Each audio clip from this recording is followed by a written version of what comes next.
the captivating tale of Aphrodite, the Greek goddess of love, whose narrative is as complex and intricate as the emotions she represents.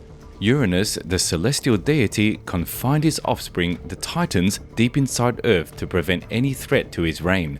His wife and the goddess of the earth, Gaia, was deeply affected by this act of tyranny. She persuaded her youngest child, Cronus, to strip his father of his power, literally by castration.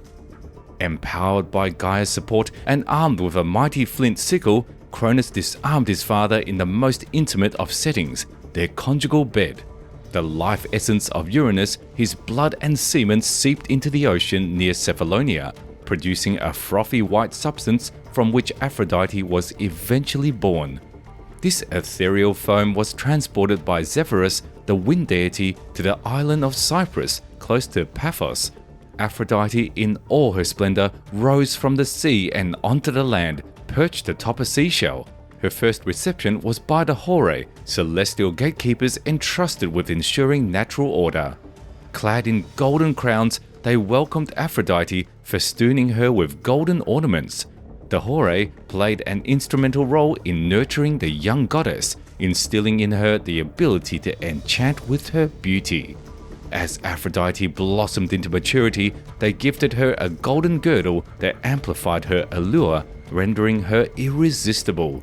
Thus, Aphrodite evolved, primed and ready for the divine path that lay ahead of her.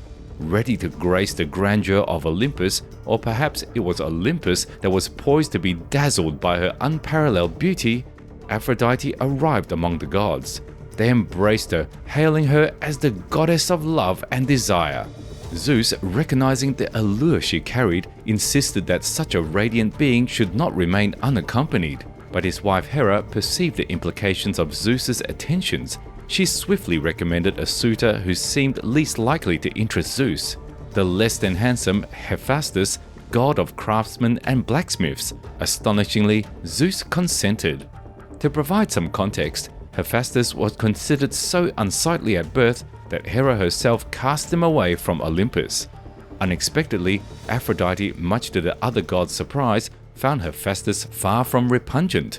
She managed to persuade everyone of her sincere affections for him, yet post-wedding she promptly chose herself a lover, the handsome Ares, courageous warrior and god of ruthless warfare. Hephaestus, ever industrious, frequently retreated to his forge at night, unwillingly providing the lovers an opportunity to meet. Ares would clandestinely visit Aphrodite's chambers as Hephaestus departed, always ensuring he left before dawn. This routine went undetected, with the unsuspecting Hephaestus none the wiser. However, one fateful morning, Ares and Aphrodite were so engrossed in their passion that they greeted the day together. Helios, the sun god, who witnessed everything from his lofty morning perch, chanced upon the lovers in Hephaestus's bed. Captivated himself by Aphrodite's charm, whether due to jealousy or a sense of justice, Helios disclosed the adulterous affair to Hephaestus. Struggling to accept Helios' words, Hephaestus crafted an intricate plan. He forged an invisible bronze net undetectable to the naked eye and secured it to their matrimonial bed. He then deceived Aphrodite into believing he was leaving for an extended journey. That night, Ares came and the lovers gave in to their desires. Hephaestus, hidden, watched as Aphrodite betrayed him. He felt a mix of shame, anger, and fury, but he knew revenge was coming. Trapped in the invisible net, the lovers couldn't escape. Hephaestus called all the gods to witness Aphrodite's unfaithfulness.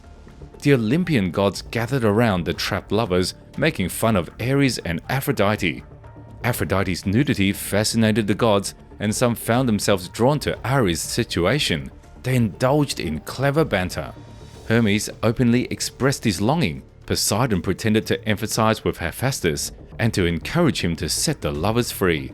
Hephaestus agreed, but with a condition. Aphrodite and Ares would be banished from Olympus, and Poseidon would take their place in the net if the rule was broken. Zeus thought it was fair, and the intertwined lovers were freed. Ares went to Thrace, and Aphrodite went to Cyprus, but before leaving, she had a brief affair with Hermes, resulting in the birth of hermaphroditic youth who later merged with a nymph. their story is for another time. After bathing in the Sea of Cyprus, Aphrodite regained her purity. However, she couldn't forget the ridicule she faced from the gods, leading her to seek revenge.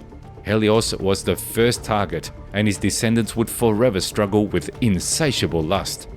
Aphrodite played with the hearts of gods, denying some love while filling others with perverse desires. No one in Olympus was spared from her wrath. She didn't have any significant longing for Hephaestus. To make Ares jealous, she responded to Poseidon's affections and bore him a daughter. Dionysus had long desired Aphrodite's favor, and they eventually had a son named Priapus, who had excessively large genitals and horrified Aphrodite. Aphrodite helped Pygmalion, a sculptor from Cyprus, by bringing his sculpture of a woman to life in response to his prayers. Another notable story is that Psyche, whose beauty led people to worship her like Aphrodite, hurting the goddess's vanity. In retaliation, Aphrodite made Psyche fall in love with a hideous man, and she enlisted her son Eros for this task. Psyche's father followed an oracle's advice to leave her on a cliff to marry a monster, but Psyche discovered that her husband was the handsome Eros.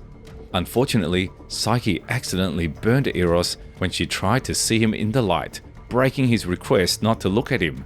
Distraught, Psyche searched for her lost husband until she surrendered to Aphrodite. Hermes was sent to bring Psyche back while Eros healed at his mother's place. Aphrodite saw an opportunity to torment Psyche by giving her challenging tasks. Aphrodite tasked Psyche with sorting a mountain of mixed grains kernel by kernel, collecting the golden fleece from ferocious sheep, fetching water from the perilous river Styx, and procuring a box of Persephone's magic salve. Psyche, with external assistance, managed to complete all these tasks, and Eros recovered. He appealed to the gods, who granted Psyche immortality and ascended her to Olympus.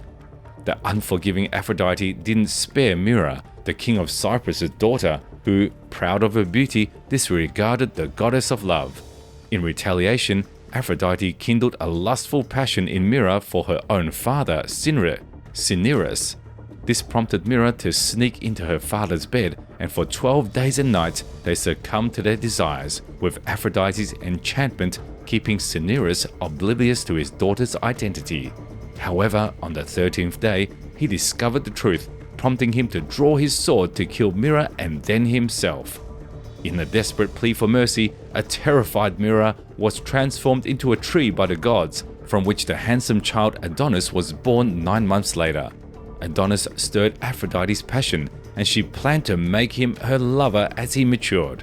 To keep him all to herself, Aphrodite hid him in the underworld and entrusted him to Persephone to keep him away from the other goddesses. However, Aphrodite overlooked Persephone's attraction to Adonis, who chose to keep him. Years passed, and Aphrodite, smitten by the now grown-up Adonis, demanded his return, but Persephone resisted. Their quarrel escalated to such an extent that Zeus had to intervene. He ruled that Adonis would spend a third of the year with Persephone, another third with Aphrodite, and the remaining third at his own discretion. However, Persephone set a condition that Aphrodite must not wear her enchanting girdle while with Adonis. Aphrodite agreed, but on the very first day, she defiled this condition. Consequently, Adonis fell deeply in love with Aphrodite and decided to spend his discretionary third of the year with her, resulting in Persephone discovering the deceit. Persephone, looking for revenge on Aphrodite, journeyed to Thrace to inform Ares that his cherished Aphrodite now favored an immortal man who bore an uncanny resemblance to a woman. This inflicted a deep wound on Ares' pride, igniting a fiery rage within him. Adonis, an ardent hunter, embarked on a hunting expedition the following day, only to be fatally wounded by a colossal boar, none other than Ares himself in disguise. This resulted in Adonis being claimed by Persephone, the queen of the underworld, while Aphrodite was left empty-handed. Although Aphrodite was revered by both men and gods, the same sentiments were not shared by many goddesses. During a feast hosted by the Olympians, Aphrodite was invited while Ares, her former lover, was snubbed, injuring his pride once again. In retaliation, Ares dispatched Eris, the goddess of discord, to the feast, who threw a golden apple onto the table inscribed with "To the fairest." Aphrodite, believing the apple rightfully hers, stood up to claim it, but so did Hera and Athena. To settle the dispute, they decided to consult a mortal. Paris, the son of King Priam of Troy, was chosen for this task. Accompanied by Hermes, the goddesses approached the perplexed Paris, who was tending his herd on Mount Ida, and demanded he judge who amongst them was the fairest. Unsure, Paris confessed he couldn't make the choice. Subsequently, the goddesses made their offers. Hera promised to bestow him with a kingdom, and he would become the greatest ruler, leaving a legacy to be remembered forever. Athena vowed to make him an invincible warrior, but Aphrodite, understanding Paris's desires, promised him the love of Helen of Sparta, the most beautiful woman who was betrothed to another man. Paris, without a second thought, presented the apple to Aphrodite. In return, Aphrodite bestowed upon Paris her enchanting belt, making him irresistible, and kindled the Helen a burning passion for the young man. The repercussions of Paris's choice would culminate in the Trojan War, a conflict that would last a decade. If you love mythological content on YouTube, be sure to like this video and subscribe to Weird Mythology for weekly videos.